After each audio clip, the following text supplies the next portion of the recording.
আর কদিন পরেই মাঠে গড়াচ্ছে টি-20 বিশ্বকাপ। যুক্তরাষ্ট্র ও ওয়েস্ট ইন্ডিজে অনুষ্ঠিত হতে যাওয়া এই মেগা টুর্নামেন্টের জন্য প্রায় সব দেশই তাদের স্কোয়াড ঘোষণা করেছে।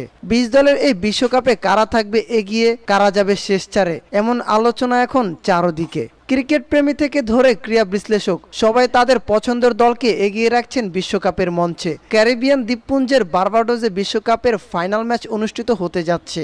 নিজ দেশে আয়োজিত হতে যাওয়া বিশ্বকাপের শেষ চারে দৌড়ে ওয়েস্ট ইন্ডিজকেই এগিয়ে রাখছেন কিংবদন্তি ক্রিকেটার ব্রায়ান লারা। তবে বিশ্বকাপের 4 সেমিফাইনালিস্টদের নাম জানিয়ে সবাইকে অনেকটা চমকে দিয়েছেন ক্যারিবিয়ান এই তারকা। লারার মতে বিশ্বকাপের 4 semifinalist West Indies, Bharat, England ও আফগানিস্তান। ওয়েস্ট ইন্ডিজের ঘরের মাঠে বিশ্বকাপ, তাই শিরোপা দৌড়ে অন্যতম ফেভারিট ক্যারিবিয়ানরা বলে মনে করেন লারা। ভারত ও ওয়েস্ট ইন্ডিজের বিশ্বকাপ ফাইনাল খেলবে বলে মন্তব্য করেছেন তিনি।